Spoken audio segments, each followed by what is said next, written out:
Yung silent killer daw pipe mo, tapos hinihingi nga ka magbomba ng mga bata. Silent killer nga ni... Ha? Ewan, hindi pa. Kaya mo na yun. Gulatin na lang natin.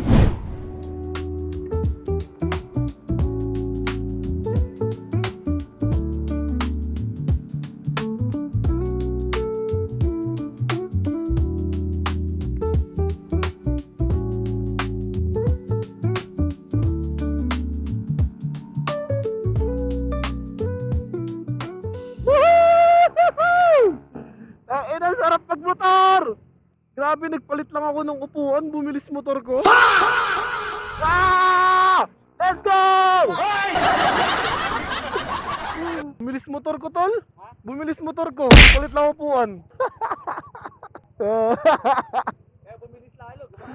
Ito, pero ganun pala yun. Pag nagpalit ng upuan, bibilis pala motor. Oo, yun pala ang ano, kasagutan sa mga mababagal.